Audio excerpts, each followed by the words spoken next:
오늘 말씀의 제목이 그를 귀히 여기리라 입니다. 그 말씀은 26절에 보면은 하반절에 사람이 나를 섬기면 내 아버지께서 그를 귀히 여기시리라 하는 말씀에서 제목을 정했습니다. 하나님 아버지께서 귀히 여기시리라. 여러분, 이게 얼마나 귀하고 행복한 일입니까? 세상에서 귀히 여김을 받는 것도, 여러분 대통령에게 귀히 여김을 받는다. 대통령이 인정하고, 그러니까 지금 뭐 그렇게 문제가 많아도 물러나지도 않고 그러잖아요. 그러니까 대통령이 귀히 여기는 사람, 그 얼마나 그 참 좋겠습니까만은, 그러나 세상에서 귀히 여김을 받아도 하나님께 귀히 여김을 받지 못하면 그건 아무 소용이 없는 거예요. 하나님께 귀히 여김을 받으면 그 사람이 진정으로 귀한 겁니다. 행복한 겁니다. 시편 1편에도 보면은 진정 복 있는 사람이 누구냐 하면서 뭐 죄인의 길에 서지 아니하고 오만한 자의 자리에 앉지도 아니하고 율법을 따라 행하며 하면서 마지막에 뭐라 그러냐면은 의인의 길은 여호와께서 인정하시나 그랬어요. 악인의 길은 망하리로다. 그러니까 복 있는 사람의 결론이 뭐냐? 하나님께 인정받는 사람. 그 말이에요. 그러니까 하나님께 귀히 여김을 받는 사람, 진정 복 있는 사람이에요. 그럼 오늘 본문에 보면은 어떤 사람을 귀히 여기시는가? 첫째는 전도하는 자를 귀히 여기십니다.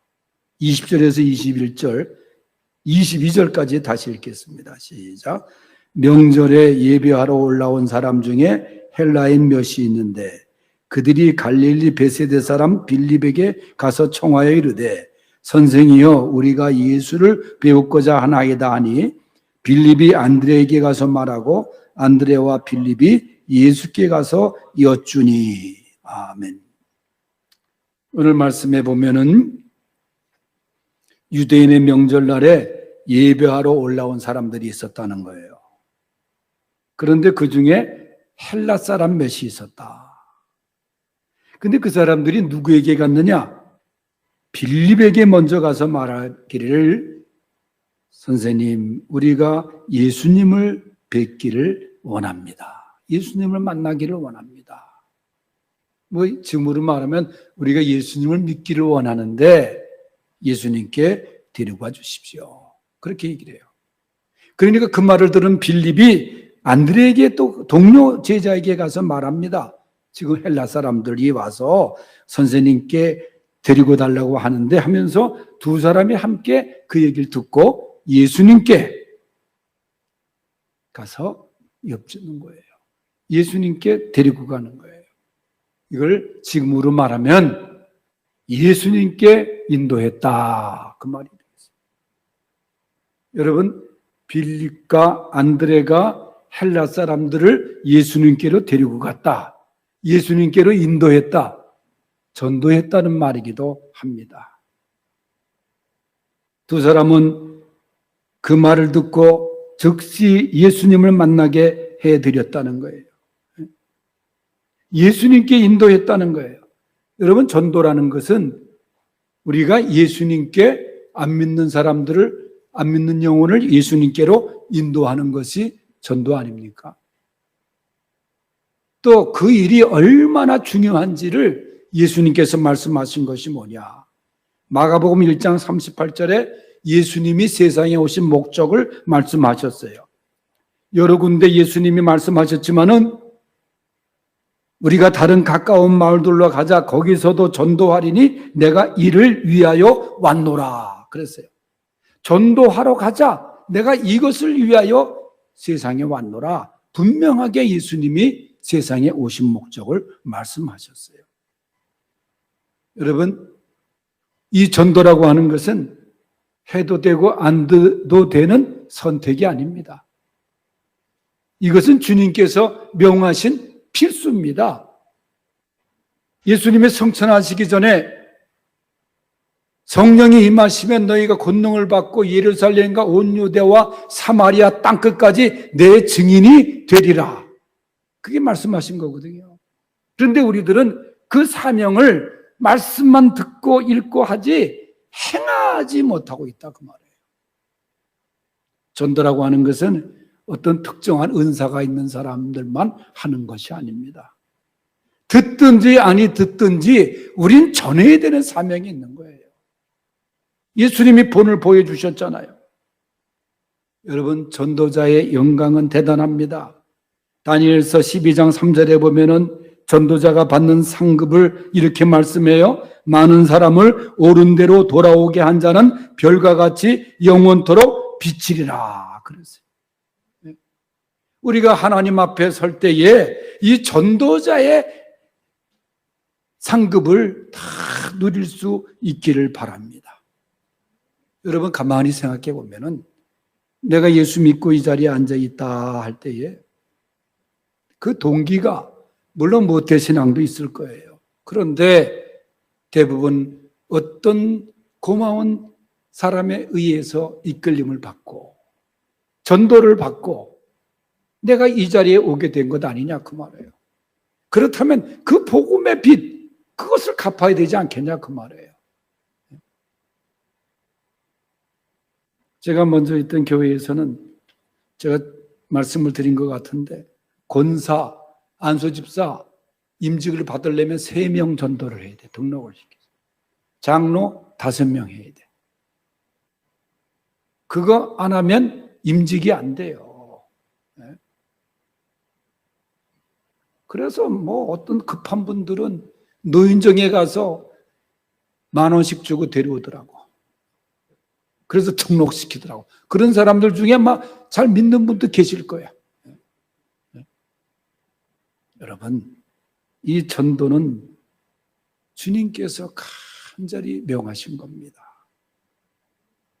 내가 전도한 사람이 여러분 정말 귀하게 쓰임받는 그릇이 되어가지고 충성스럽게 봉사하고 그런 모습 보면 얼마나 그게 기쁜 일입니까?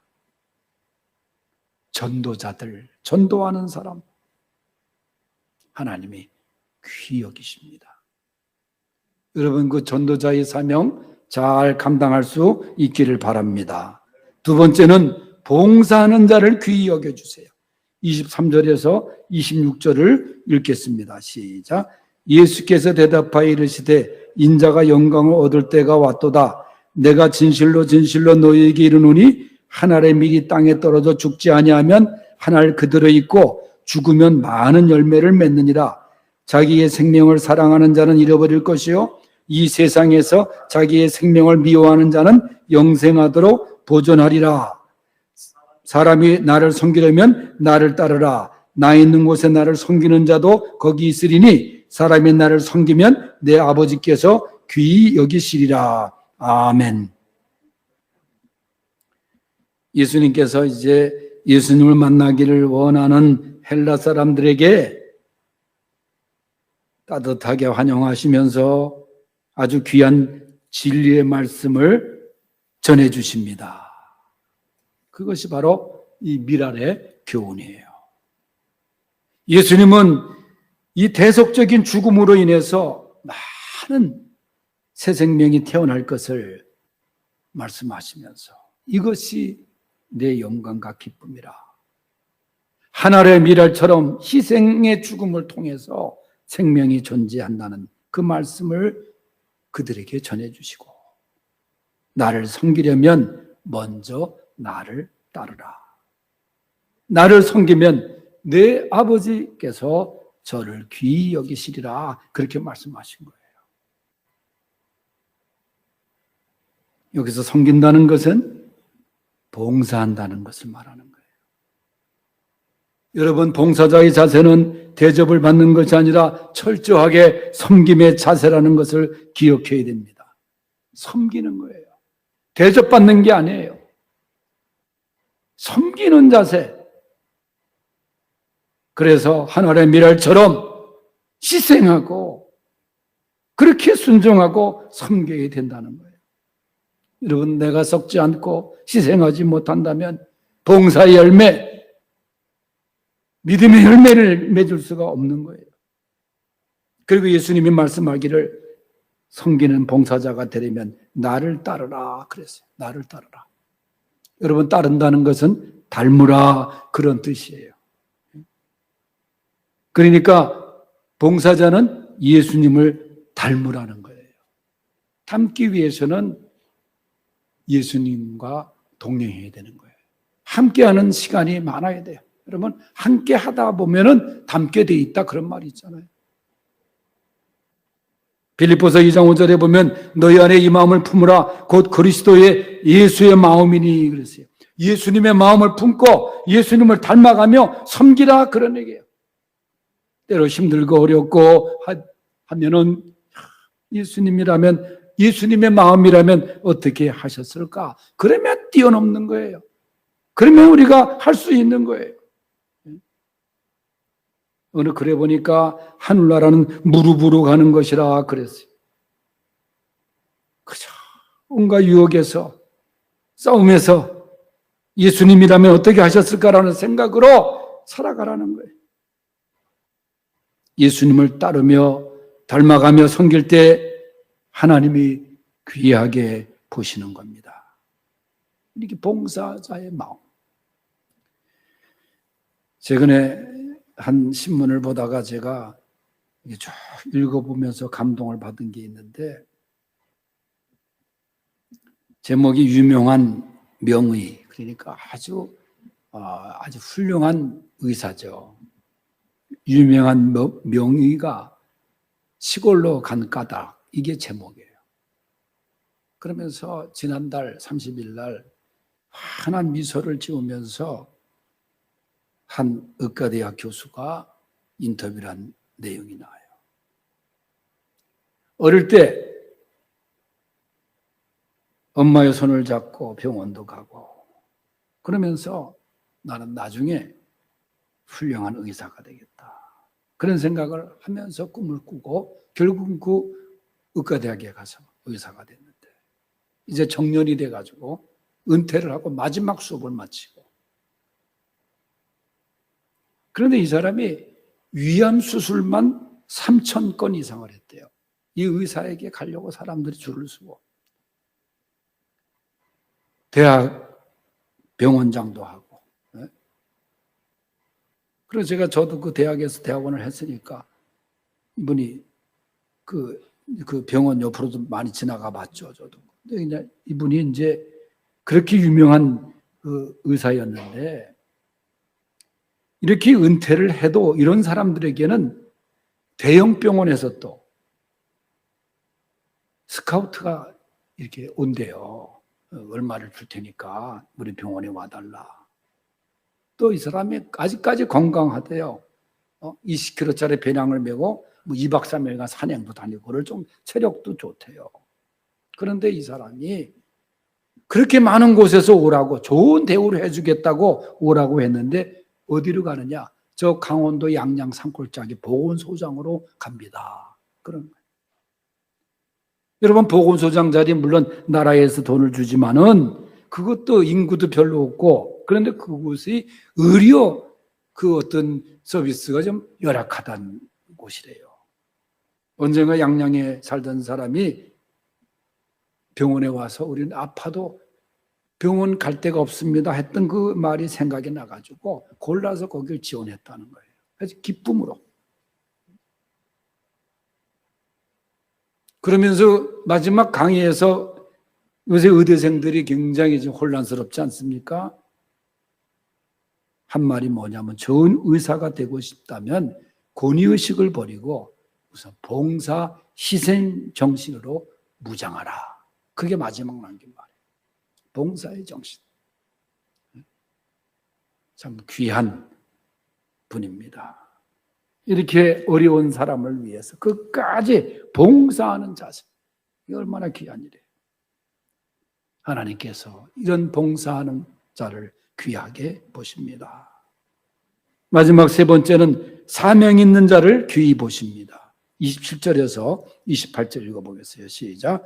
지금 내 마음이 괴로우니 무슨 말을 하리요? 아버지여 나를 구원하여 이때를 면하게 하여 주옵소서. 그러나 내가 이를 위하여 이때에 왔나이다. 아버지여 아버지의 이름을 영광스럽게 하옵소서 하시니 이는 하늘에서 소리가 나서 이르되 내가 이미 영광스럽게 하였고 또다시 영광스럽게 하리라 하시니라. 아멘. 여러분, 예수님께서 십자가를 지시기 전에 겟세마네에서 최후의 기도를 드리잖아요. 그때 정말 땀이 핏방울처럼 떨어지면서 이 잔을 할 수만 있으면 옮기 주시옵소서. 예수님의 그 기도 속에 그러나 아버지의 원대로 하옵소서. 그러면서 이제 기도의 절정, 그 순종의 기도가 드려지면서 십자가를 지십니다. 그런데 요한복음에서는 그 부분이 없어요. 다른 복음서에서는 그 겟세마네 기도가 있고 이 말씀으로 대신합니다. 이 말씀에서 예수님이 이 땅에 오신 목적이 하늘의 미랄처럼 땅에 떨어져 죽는 희생의 제물이 돼서 인간을 구하기 위함이다. 그러면서 이 일을 통해서 하나님께 영광을 돌리는 것이 나의 사명이라 그렇게 말씀하세요. 하나님께 영광을 돌린다는 것은 하나님을 영화롭게 하는 것이에요. 여러분이 이런 사람의 제일 되는 목적이라고 말해요. 예수님은 하나님 아버지로부터 받은 그 사명, 인류의 죄를 위해서, 인간의 죄를 위해서 십자가를 지시는 그 사명을 철저하게 완수하시기 위해서 오셨어요. 그 일을 완수하셨어요. 예수님은 사명을 아주 충실하게 감당하셨어요. 우리의 삶에도 우리는 하나님이 주신 사명들이 다 있습니다. 우리도 다 사명자들이에요. 이 사명을 망각해서는 안 돼요. 회피해서도 안 돼요. 등한히해서도 안 돼요. 여러분, 어떤 의미에서 내가 오늘 생명이 있어 이 자리에 앉아 있다는 것은 하나님께서 아직 이 땅 위에 주신 사명이 끝나지 않았다는 것을 의미하는 거예요. 리빙스턴이 그런 얘기를 했어요. 하나님께서 주신 사명을 완수하지 않는 한 죽지 않는다. 결코 죽지 않는다. 여러분, 하나님께서 사명 주신 것 다 우리에게 있습니다. 이 사명을 잘 감당하는 자를 귀히 여기십니다. 사명자를 귀히 여기시는 하나님. 주신 사명 최선을 다해서 잘 감당해서 하나님께 영광 돌리는 성도들 되시기를 바랍니다. 기도하겠습니다. 하나님 아버지, 오늘 이 자리에 예배드리는 가정에서 예배드리는 성도들 다 하나님이 귀히 여기시는 성도들입니다. 하나님의 귀히 여김을 받는 성도들 주신 사명 잘 감당케 하여 주시옵소서. 전도하는 일, 봉사하는 일 잘 감당케 하여 주시옵소서. 예수님의 이름으로 기도하옵나이다. 아멘.